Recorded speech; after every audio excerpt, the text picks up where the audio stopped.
어제 토요일 설교 준비에 모든 시간이 다 쏟아지는 그런 평상시 시간이었지만 어제는 내도록 잠만 잤습니다. 너무 졸음이 오고 지쳐서 설교 준비는 제대로 이렇게 못하고 잠만 좀 진짜 하루 잔 것 같습니다.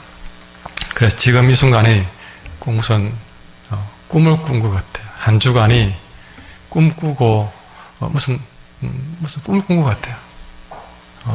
지난 주일날 오늘은 특별하단다라는 말씀을 전하고 오늘 그 사이에 아무런 일도 없이 그냥 꿈만 꾼 것 같아요.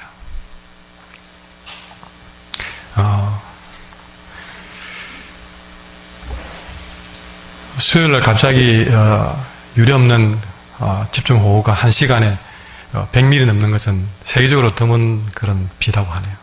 그런 비가 쏟아부음으로써 울산 전체가 난리가 났죠.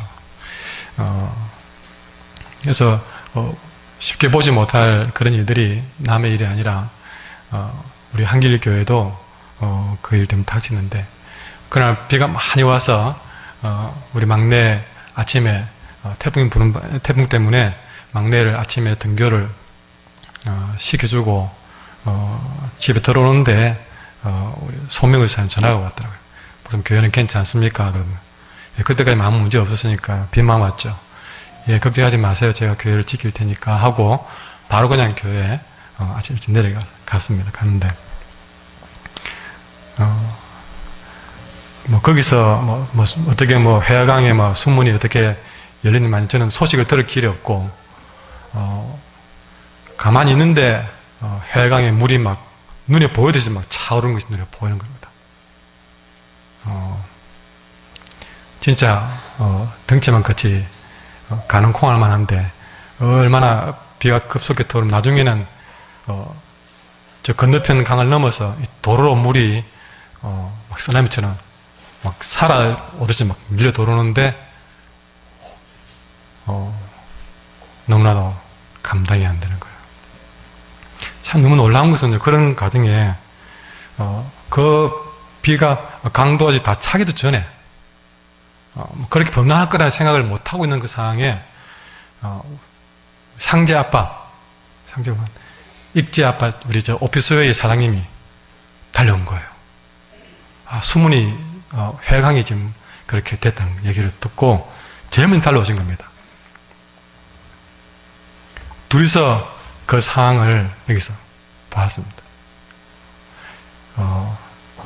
물이 마당을 채우고 이제는 그 마지막 마진 턱까지 넘어서는 순간 김부영 장로님이 달려오셨어요.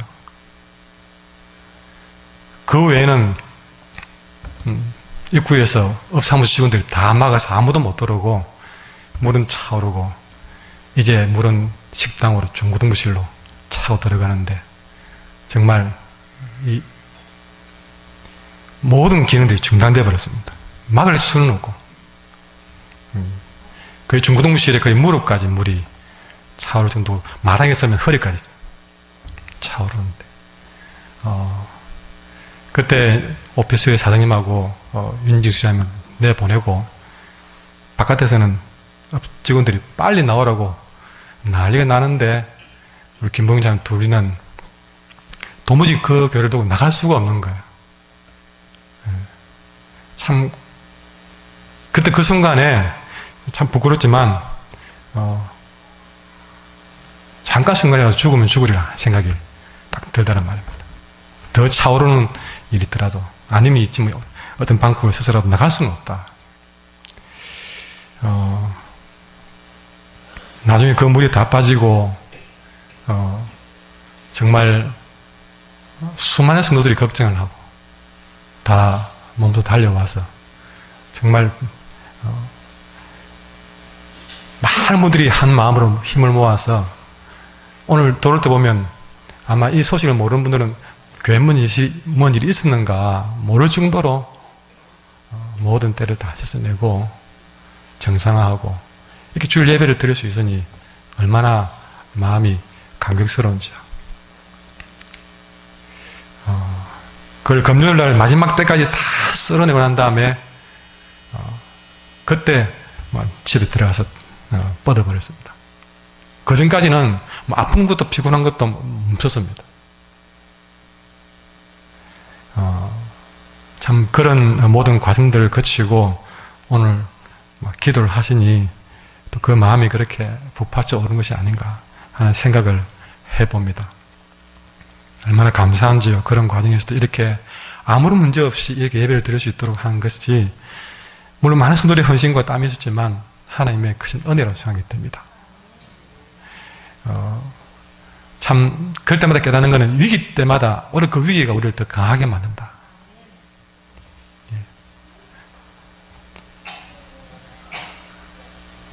더 잃어버린 것보다 얻는 것을 많게 하시는 하나님, 합력하여 선을 이루시는 하나님, 우리 이런 일들을 한 주간에 작은 그런 수혜를 통해서 또 한 번 크게 우리의 가슴 속에 각인시켜준 사건이라고 저는 믿어 의심치 않습니다.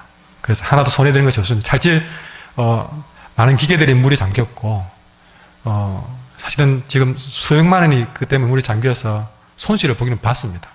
그러나 돈으로 환산할 수 없는 영적인 자산들을 하나님께서 우리에게 남겨주셨다고 저는 믿습니다. 그런 과정에 하나님 주신 말씀이 오늘 디모데후서의 말씀이었습니다. 이 디모데후서는 바울이 남긴 글 중에 제일 마지막 글입니다. 그가 마지막 유언과도 같이 남긴 글이 오늘 디모데후서인데 그가 사랑하는 디모데에게 그가 마지막으로 부탁한 여러 가지 말 중에 한 가지가 오늘 본문에 들어있습니다. 15절에 보시면 디모데야 너는 진리의 말씀을 옳게 분별하여 부끄러울 것이 없는 일꾼으로 인정된 자로 자신을 하나님 앞에 드리기를 힘쓰라. 무엇보다 여기 너는 자신을 하나님 앞에 드리기를 힘쓰라. 바울이 디모데에게 한 말이 이 말입니다. 너는 자신을 하나님 앞에 드리기를 힘쓰라. 내 자신을 하나님 앞에 드리는 삶을 힘쓰라고요? 그게 뭡니까? 내 자신을 하나님 앞에 어떻게 드립니까? 내 몸뚱아리를 드립니까? 뭘 드려야 됩니까? 어떤 삶을 살아가라는 말씀입니까? 질문을 하게 됩니다. 그 해답은 사도 바울의 삶을 좀 자세히 들여다보면 해답이 보입니다. 여러분, 이 바울은 그 당시에 가장 좋은 환경에서 가장 좋은 교육을 받고 가장 성공한 시대의 엄친아였습니다. 우리가 부러워하는 조건은 다 갖추고 있는 사람이었습니다. 그런데 이 바울은 그 모든 부러운 조건들을 다 배설물처럼 여기고 오로지 주님 복음 하나만을 위해서 삶을 살았습니다. 그는 아시아로 유럽으로 다니며 복음을 전했지만 그래도 성에 차지 않았습니다. 그의 마지막 목표점은 로마였습니다. 늘 그의 기도 제목에 하나님 이 제국의 수도 로마에 나를 보내주세요. 다 가봤지만 로마에는 가보지 못했습니다. 로마에 모든 것이 집중되어 있는데 로마가 변해야 이 전체 제국이 변한다는 사실을 하나님이 내 마음에 주셨지 않습니까? 그러면 나를 저 로마에 좀 던져주세요. 기도한 것이죠. 그런데 그것이 잘 안 되는 거예요. 마음은 로마에 가고 싶은데 로마에 잘 가지질 않고 자꾸 주변에서 맴돌아야만 되는 인생이 된 거예요. 몇 차례 전도 여행 갔지만 로마는 안 갔다는 것이죠.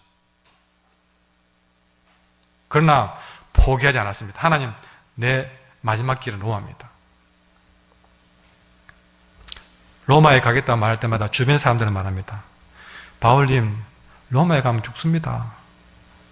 그 당시에 로마는 황제 숭배의 중심지였습니다. 네로 황제가 그 황제로서의 모든 권위를 세우려고 혈안이 되었기 때문에 어쨌든 모든 사람들이 황제 네로에게 집중하도록 모든 사람들이 거기에 따르지 않으면 목숨이 왔다 갔다 하는 그런 시대에 살기 때문에 그런 중심지 로마에 가서 예수님을 전하게 되면 바울 선생님의 목숨은 보장할 길이 없습니다.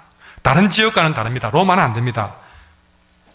그러나 그럴수록 바울은 로마 꿈에도 로마, 잔학계나 로마.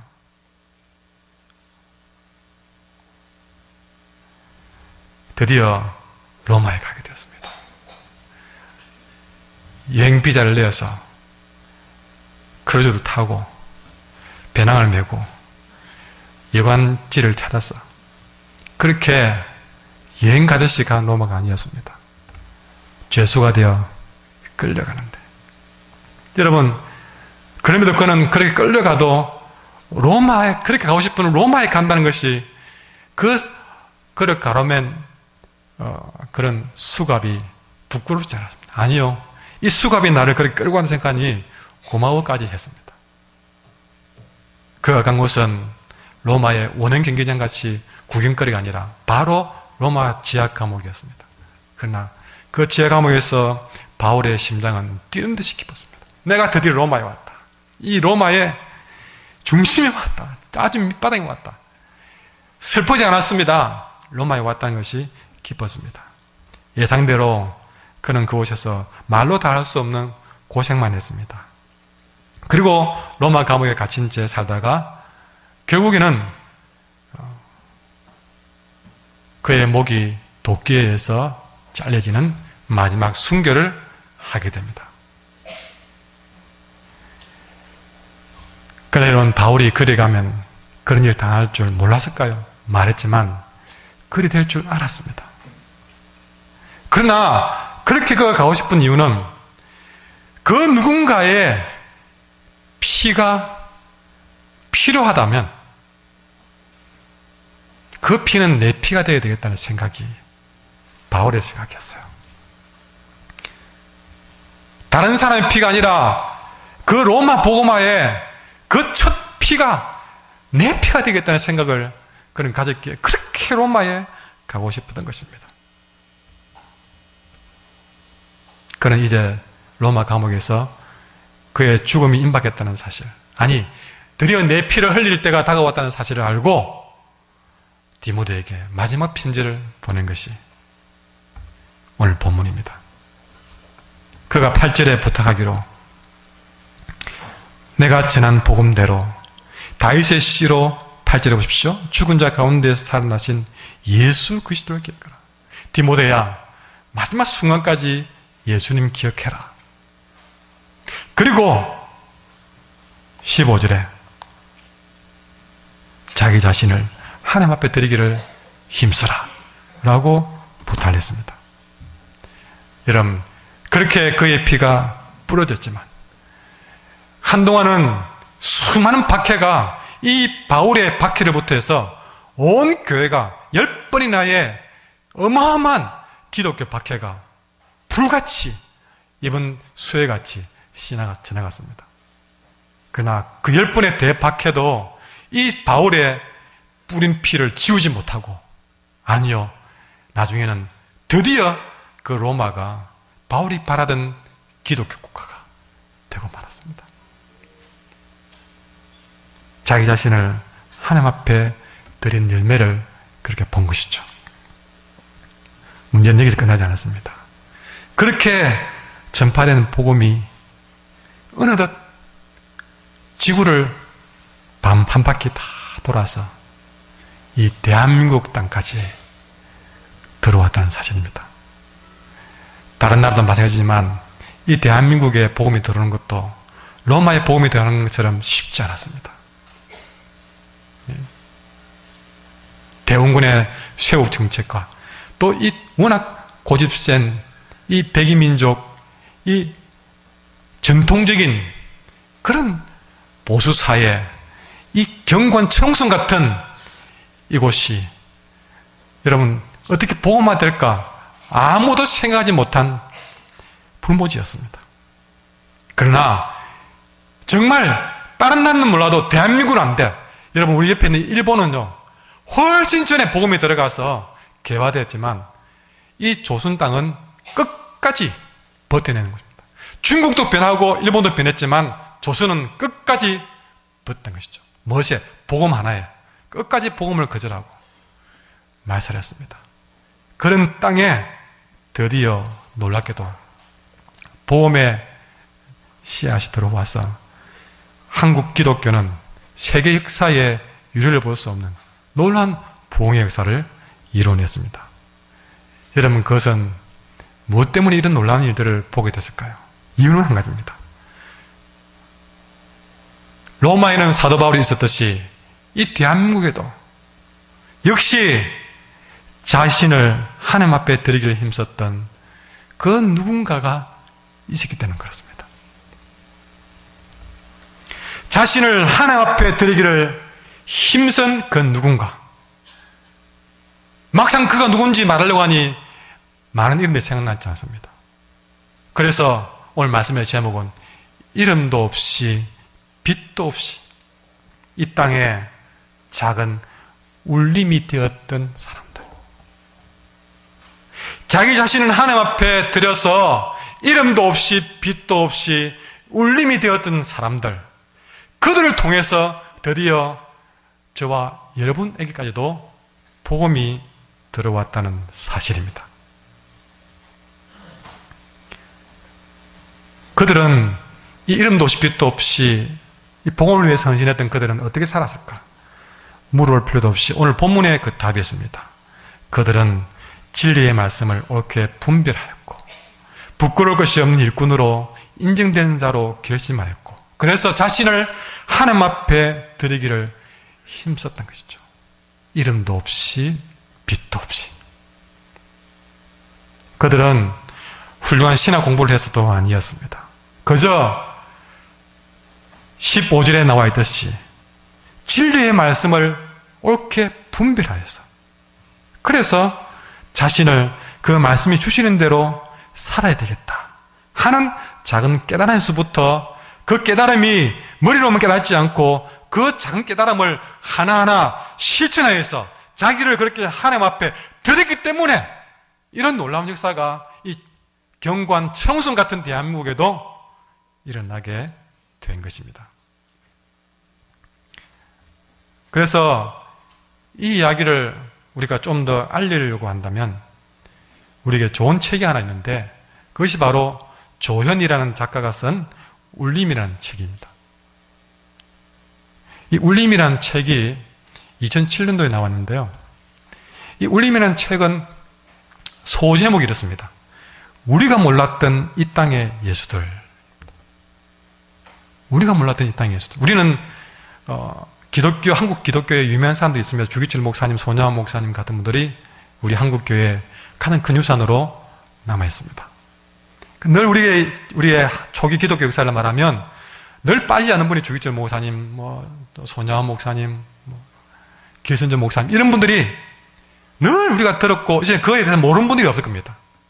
심지어는 KBS 이런 것도 TV도 드라마 나오고 있기 때문에 세상 사람들도 다 아는 그런 분들입니다. 근데 과연 그런 분뿐이었냐 하는 것이죠. 그런 분들도 귀하지만 이 울림이라는 책에는 실제 존재했지만 우리가 잘 들어보지 못했던 이 땅에 또 다른 작은 예수들이 있었다는 사실이죠. 그들의 이야기가 24분이나 실리면서 울림이라는 책이 나왔습니다. 거기에는 우리가 알고 있는 사람도 있습니다. 그런데 정말 처음 들어보는 그런 이름 없이 빛도 없이 그렇게 한국 교회를 위해서 삶으로 지켜냈던 그런 자들의 명단이 훨씬 더 많습니다. 그 책의 서평을 보면 이렇게 말합니다. 오직 이 근대 한국을 변화시킨 이들. 그러면서 여러분, 한국이 얼마나 고집센 그런 백이민족, 그러면서 얼마나 그런 부분이 강한 나라입니까? 그런데 지금보다 훨씬 더 유교 사상에 있는 것들이 강했던 그 시대에 여러분 3.1 운동 때 34민 중에 16명이나 기독교인들입니다. 그는 그 시대에 이미 그 초기에 많은 깨어있는 사람들이 기독교를 믿었다는 사실이죠. 근데 그들은 원래부터 기독교인들이 아니었습니다. 원래 그들은 똑같은 불교인이었던 아니면 유학을 믿었던 그런 사람들이었습니다. 그런 고집스러운 사람들이 어떻게 기독교로 오게 되었느냐? 누가 그들의 마음을 바꿔놓았냐는 것입니다. 그것은 그렇게 그들을 바꿔놓았던 주변에 이름도 빛도 없는 그 누군가가 오직 예수님 되세요, 예수님 되세요 말로가 아니라 삶으로 보여주었던 삶으로 울림이 되었던 누군가 있기 때문에 이런 고집센 사람들이 마음을 열고 예수를 믿게 된 것입니다. 그 사람들의 이야기가 나와 있는데요. 오늘은 세 분을 소개해 드리려고 합니다. 세 분 중에 한 분은 또 좀 익히 아는 분도 계시지만 그래도 그분을 뺄 수가 없어서 여러분에게 소개해 드리려고 하는데, 오늘 소개해 드리는 그분들은요, 이름 없이 빛도 없이 늘 그렇게 자신을 하나님 앞에 드리기를 힘썼던 사람들입니다. 그들은 믿음을 삶으로 말했고 자신의 영성을 삶으로 보였던, 그렇게 자신을 하나님 앞에 기쁘게 드릴 줄 알았던 사람이었습니다. 제일 먼저 소개할 사람은 한센병, 우리가 알고 있는 문둥병의 친구로 우리는 손야원 목사님을 알고 있는데, 그 손야원 목사님이 평생을 이렇게 섬겼던 그, 여러분, 애양원입니까? 예. 거기에, 애양원에 사실은 기초를 놓았던, 거기에 손야원 목사님 들어가서 사역을 했단 말이에요. 그 기초를 놓았던 그 애양원의 창시자이자 한센병의 친구였는데, 그가 바로 1908년 광주시 양림동에서 일어난 사건을 통해서 변화된 한 사람입니다. 그 이름은 최흥종 목사님인데요. 먼저 배경을 설명드린다면, 그가 미국의 선교사를 섬기고 있었는데, 마침 그 선교사가 급성 폐렴이 걸려서 이 선교사를 치료하기 위해서 목포에서 포사이트라는 선교사가 나귀를 타고 오는 길이었습니다. 그런 길에 이 포사이트 선교사와 중증 문둥병 환자와 이 최흥종 씨가 만난 거죠. 이때는 그냥 청년이었습니다. 거기서 일어난 사건인데, 여러분, 그때 이 문둥병으로, 중증 문둥병으로 고통받는 이 환자가 넘어졌습니다. 그때 선교사님이 이 최홍용 씨에게, 청년, 좀 어눌한 말로, 저 지팡이 좀 집어주시겠어? 집어주면 됩니다. 그런데 그 지팡이를 보니까 이미 그 문둥병 환자가 짚고 다니던 지팡이여서 그 지팡이에 그 환자의 고름과 핏물이 가득 묻어 있는 겁니다. 그걸 보는 순간에 너무 두려워서 그 지팡이를 못 집어준 거예요. 그런데 그의 눈에 비친 거는요, 자기는 그렇게 지팡이 하나 못 집어주는데 다른 나라에서 온 저 병 안에 선교사가 다른 민족의 그런 중증 환자를, 그런 문둥병 환자를 껴안고 있는 것이 너무나 충격이어서, 저 사람은 저렇게 껴안고 있는데 나는 지팡이조차 못 짚고 있다는 사실이 큰 충격이 와닿은 것입니다. 자, 그 이야기를 한번 동영상으로 보여드리고 싶습니다.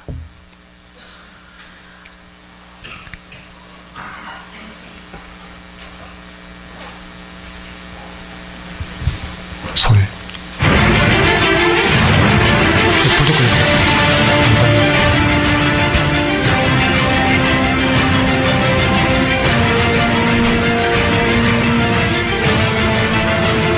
다시 처음부터 열어보겠습니다.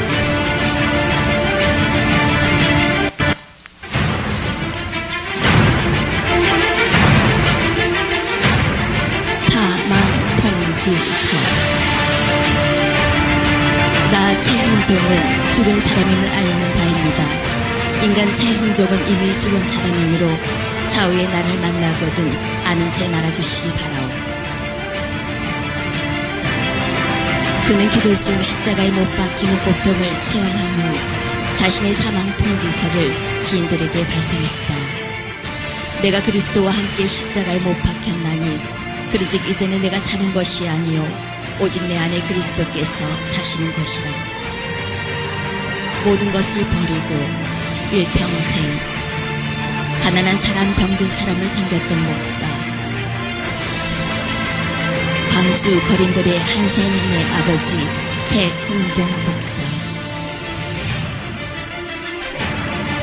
어서 지팡이를 집어주세요. 어서요. 냄새나고 진물 흐르는 나 환자의 지팡이를 제 흥정은 결국 건네지 못했다.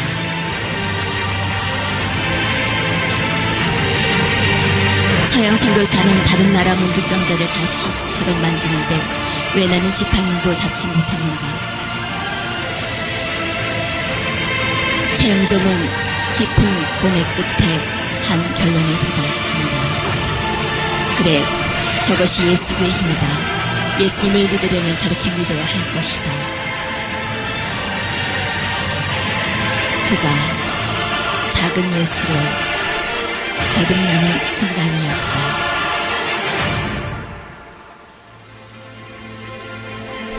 그 최흥종 목사는 서양 선교사에게 보고 배운 대로 한센인을 자식처럼 살뜰히 보살폈고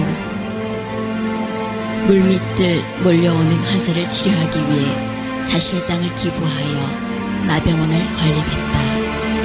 어떻게든 그들의 자립을 돕고자 심해원, 오해원을 세웠다. 그는 평생 무소유, 오로지 예수님이 그의 심장 안에 넣어준 한센인과 거린들의 아버지로 그들과 함께 먹고 마시고 살 비비며 살았다. 그가 하나님께 부름을 받던 해, 나는 끝까지 예수님 앞에 깨끗한 마음으로 가고 싶소.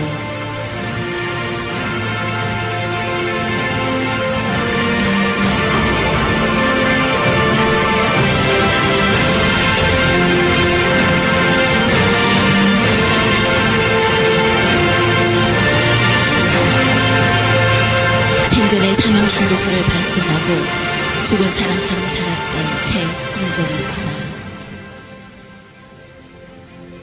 그가 진정 나는 죽고 예수로 산 사람이 아닐까. 아멘. 또 이어서 불 켜지 마시고요. 예. 또 한 사람을 소개해 드리고 싶은데, 그는 바로 여러분이 잘 알고 있는 바보의사로 유명한 장기러 박사님이십니다. 고신의료원을 창시하고 그의 삶을 기독교 방송이 아니라 EBS에서 보여준 내용을 동영상으로 보여드리겠습니다.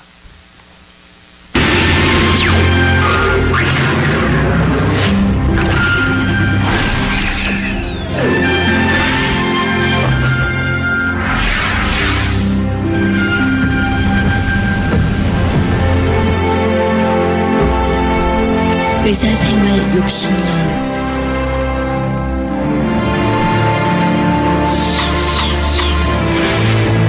집은커녕 통장에 1,000만 원이 전 재산.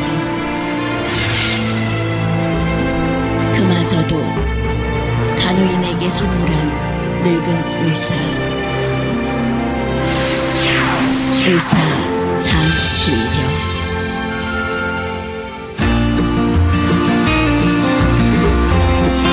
1911년 평안북도 용천 출생. 친구의 10전짜리 팽이를 훔치고 눈물로 회개하며 거짓말 안 하기로 다짐. 소심하고 허약했던 소년에게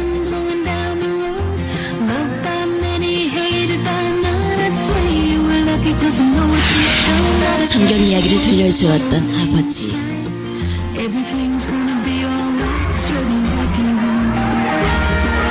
기독교 학교 입학. 많이 배우지 않아 부진했던 일본어 수학. 가고 싶었던 고등학교. 아는 문제가 없어 낙방. 희망하던 사범대학, 공업대학. 역시 성적 때문에 포기.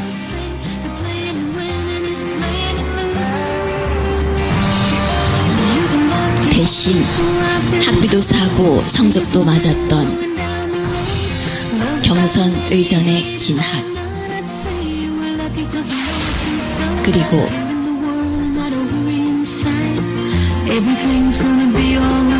내과 의사 개업을 앞둔 장인의 말을 따라 외과 전공. 그는 20살이 넘도록 간절히 원해 선택한 적이 없었다.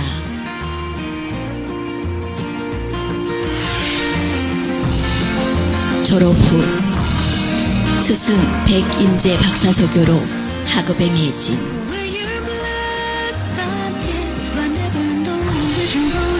당시 조선인 중 10명도 안 되던 의학 박사학위 취득. 스승의 진로 제안.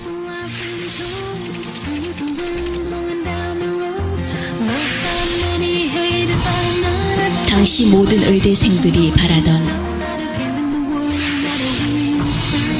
보장된 성공의 길. 또다시 선택의 갈림길에 선 하지만 나를 본 한 할머니는 청진기가 되며 병이 낫는 줄 알고 가슴에 청진기를 한 번만 대달라고 간절히 부탁했다. 치료비가 없어 평생 의사 얼굴 한 번 못 보고 죽는 사람들을 위해 일하고 싶다. 스승의 제안을 정중히 거절한 그는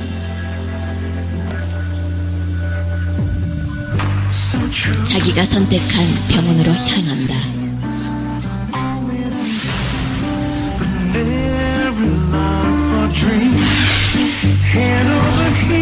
병원 월급보다 가불이 더 많았던 무능력한 의사 장기려.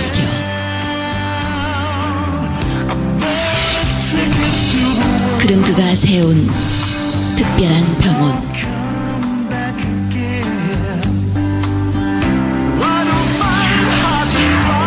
의사 장기려, 바보라고 불린 의사. 다음 편 계속 이어서 보시겠습니다.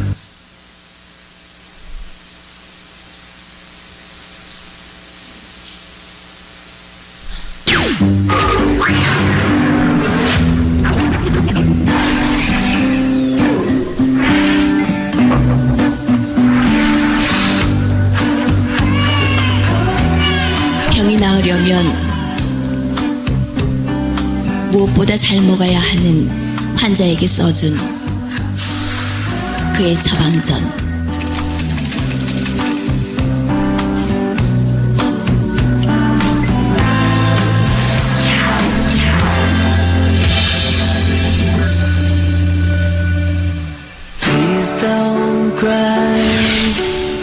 평양의 한 병원에서 근무하며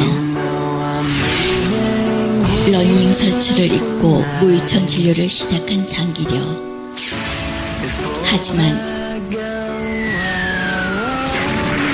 한국전쟁 발발,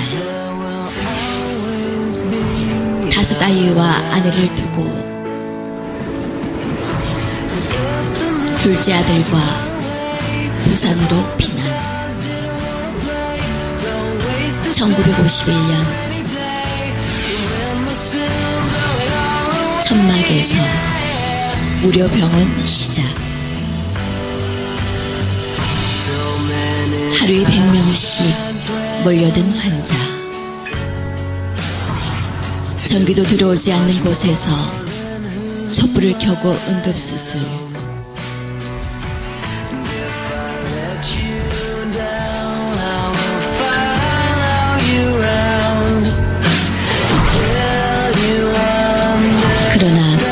병원 운영이 어려워 사정상 조금씩 받게 된 병원비.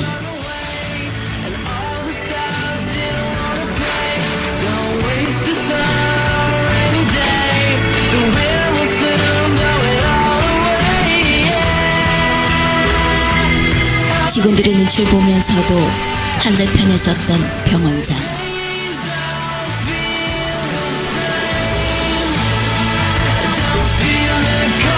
당시 배분하던 담뱃값만도 못한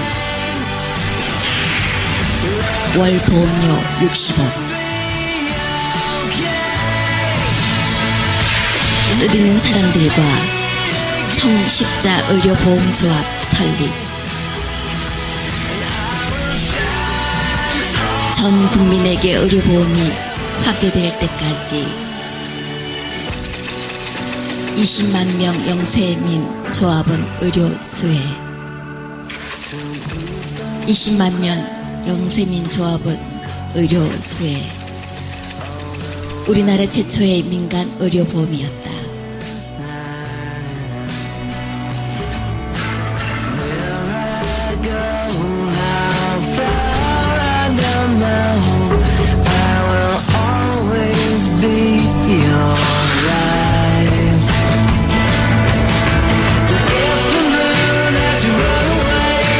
그는 뇌경색으로 반신이 마비될 때까지 무의천 진료를 다녔다.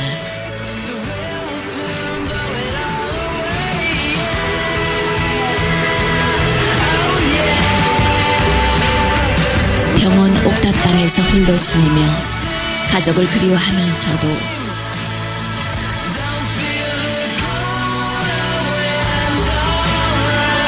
정부가 제안한 가족 상봉 기회를 특혜라며 단호히 거절한 장기려.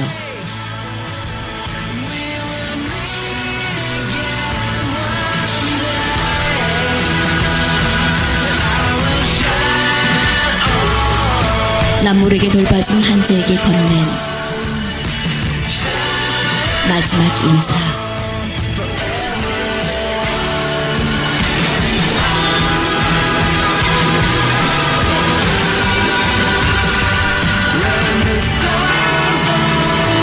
그는 마지막 날까지 가족을 만나지 못했다.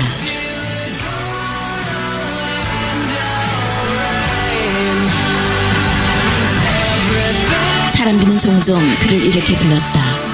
바보.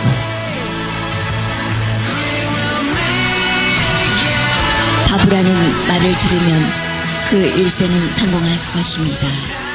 그리고 인생의 승리는 사랑하는 자에게 있습니다.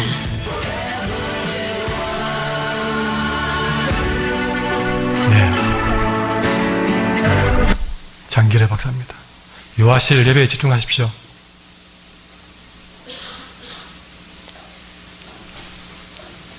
그는 예배 드리는 장소입니다. 우리가 맨 먼저 우리 최홍정 목사님 그리고 장기래 박사님 마지막으로는요 평생 평화의 종지기로 살았던 권정생 몽실 언니라고 1990년에 드라마도 나왔고 또 우리 아이들이 한 번씩 읽었을 만한 아주 유명한 동화가 있는데요. 강아지똥 얘기예요. 그 작가 권정생 씨인데 일제강점기 시대에 도쿄 민가에서 태어났습니다. 해방이 되어서 외갓집이 경북 청송인데 거기에 왔어도 학교도 제대로 다니지 못하고 폐기력을 얻어 거리를 떠돌아야만 했습니다. 죽음의 목전에서 하나님을 의지했습니다. 그래서 교회당 문간방에서 종치는 종지기로 살면서 그의 죽음을 극복했는데 그때 그 믿음의 생활을 하면서 글을 하나하나 써간 것이 강아지똥부터 해서 정말 유명한 글들을 남겼습니다. 우리 이 권정생 씨에 대한 이야기를 한번 더 보도록 하겠습니다.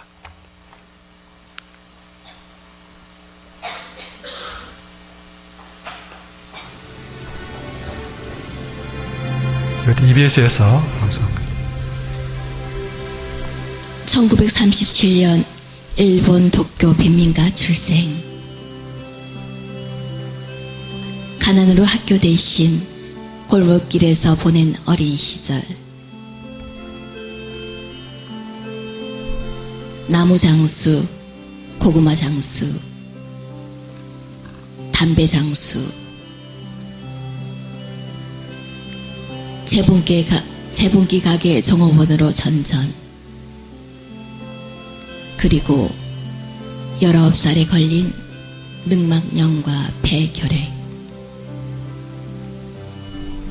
돈을 벌려고 집을 나간 동생과 부모님께 도저히 그 이상의 고생을 시켜드릴 수가 없어 차라리 죽길 바라며 밤마다 교회당에 가서 하나님께 기도했다.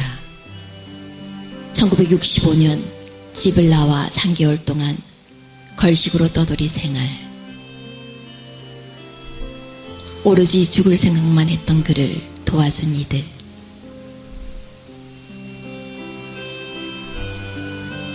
깡통에 밥을 눌러 담아준 식당 아주머니.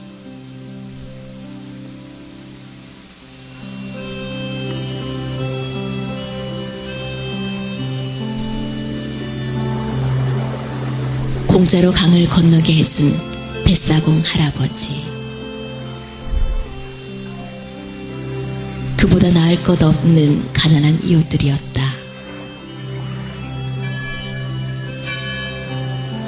29살 경북 안동의 정차. 마을교회 종지기로 일하며 문간방에서 홀로 생활. 외풍이 심해 한 번 걸렸던 봄이 돼야 나았던 동상. 춥고 외딴 방에 놀러온 유일한 친구. 여름 소나기에 뚫린 창호지 구멍으로 들어온 개구리. 겨울이면 따뜻한 아랫목에 들어와 잠들던 생쥐. 자다 보면 발가락을 깨물기도 하고 옷 속으로 비집고 겨드랑이까지 파고 들어오기도 했다. 처음 몇 번은 놀라기도 하고 귀찮기도 했지만 지내다 보니 정이 들어 아예 발자취에다가 먹을 것을 놓고 기다렸다. 개구리든 생쥐든 메뚜기든 군뱅이든 같은 햇빛 아래 같은 공기와 물을 마시며 고통과 슬픔을 겪으면서 살다 죽는 게 아닌가. 극심한 고통 속에서 친구들을 벗삼아 쓰기 시작한 글. 1969년 그의 첫 동화 주인공은 흰둥이가 싸놓고 간 똥. 제1회 아동문학상 수상. 이후 글을 써서 꽤 알려지고 돈을 벌었지만 그의 터전은 조그만 흙집이 전부였다. 그리고 그곳에서 새로 탄생한 주인공들.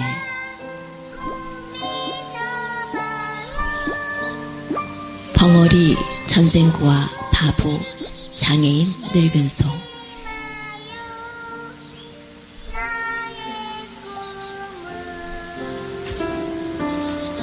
모두 힘없고 소외된 것들이었다. 동화에 웬동이 나오고 왜 그렇게 어둡냐고요? 그게 진실이기에 아이들에게 감추는 것만이 대수가 아니지요. 좋은 글을 읽고 나면 불편한 느낌이 드는 글들입니다. 2007년 5월 17일. 우리는 한 동네에 있어도 그 사람이 그리 유명한 줄 몰랐는데 돈도 많이 벌었다고 하던데 참 가난한 평생 옷 한 벌로 지내고. 그의 마지막 글. 내가 죽으면 화장해서 살던 곳 언덕에 뿌리고 집도 깨끗이 태워 없애 자연에게 돌려주세요. 내가 쓴 모든 책은 주로 어린이들이 사서 읽는 것이니 여기에 나오는 인쇄는 어린이에게 돌려주는 것이 마땅할 것입니다.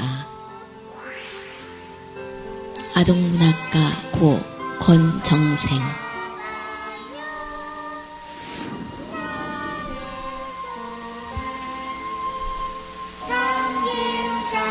네.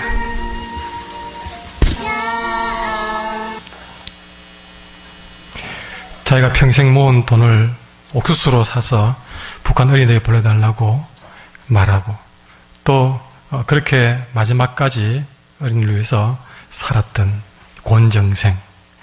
이 권정생 씨를 장례하면서 그 장례위원장이 했던 말은 내가 많은 예수님 사랑을 봤지만 이 사람만큼 예수님 닮은 사람은 보지 못했소라고 했던 것이죠. 여러분, 이렇게 그는 이름도 없이 빛도 없이 자기를 들여서 그렇게 작은 울림이 되었을 때 그들이 진정 세상을 변화시키고 이 칠홍성 같은 한국을 주의 복음으로 변화시키는 밑거름이 되었다는 사실입니다. 오늘 본문에 보시면 11절에 미쁘다 이 말이여 라고 말합니다. 여러분, 미쁘다 이 말이여, 다시 말해서 참 믿을만하다. 하나님의 말씀이요. 여러분, 이 하나님 주시는 말씀은 참으로 우리가 붙들어야 될 신뢰할 만한 말씀입니다. 무엇을 바울은 마지막에 그렇게 믿을만하다고 말했을까요? 여러분, 그 뒤에 11절부터 세 가지를 말씀드렸습니다. 이 세 가지에는요, 앞에 말씀드렸던 바울을 비롯해서 이 사람들이 자기 자신을 그렇게 이름도 없이 빛도 없이 하나님 앞에 그렇게 들여서 울림이 되게 만들었던 이유를 말씀해 주고 있습니다. 무엇이 그들을 그렇게 살게 만들었느냐? 여러분, 11절부터 보시면 우리가 주와 함께 그렇게 죽으면 어떻게 됩니까? 또한 주와 함께 살 것을 확실히 믿기 때문에 그들은 자기를 그렇게 들여서 이름 없이 빛 없이 들여서 두렵지 않았습니다. 왜? 그렇게 주와 함께 죽었으면 주와 함께 살 것을 믿었기 때문에. 그리고 우리가 주와 함께 그렇게 참아내면 또한 언젠가는 주님과 함께 왕노릇 하게 될 것을 믿었기 때문에 그들은 그렇게 자기 자신을 하나님 앞에 드릴 수가 있었던 것이죠. 이름 없이 빛도 없이 될지언정. 그러나 그 뒤에 이런 말씀드렸습니다. 우리가 주를 부인하면 주도 우리를 부인할 것이다.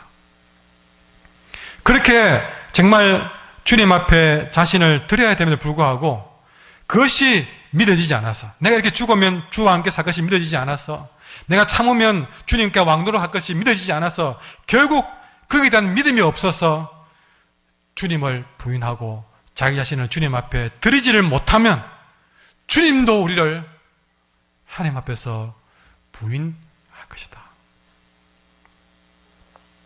여러분, 사도 바울은 박해를 알면서도 로마로 갔습니다.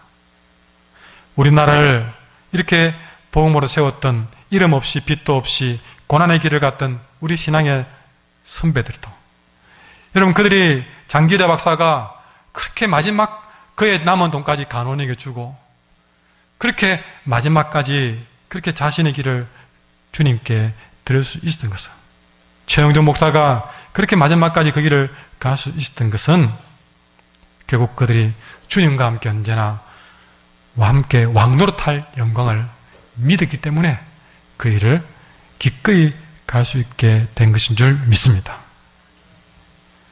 우리는 지금 무엇을 들여서 한 사람의 성도라는 이름을 얻으려고 합니까? 그저 불러주니까 성도, 집사, 권사, 장로, 목사라 그리 불려집니까? 그래서 아무 의미가 없습니다.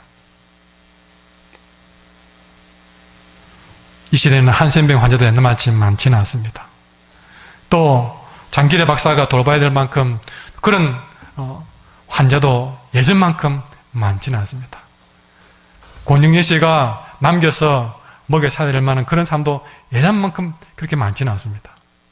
그러나 그럴수록 지금은 더더욱 자기를 하나님께 드려 힘쓰는 작은 예술이 더 많이 필요한 시대에 살고 있습니다. 이 시대가 아파하는 이유는요, 이렇게 자기를 드려 하나님 앞에 드려서 살아가려고 하는 사람이 없기 때문에 이 시대가 더 아프다는 것입니다.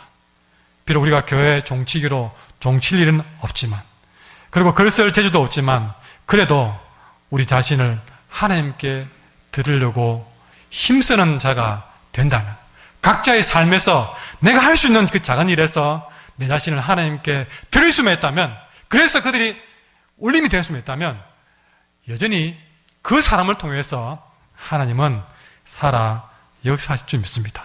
오늘도 하나님 앞에 자신을 드려 이름 없이 빛도 없이 작은 울림을 주고 사는, 우리가 모르는 이 땅의 작은 예수를 만나볼 수 있기를 간절히 소망합니다. 이 말씀을 생각하면서 함께 찬송하겠습니다. 찬송가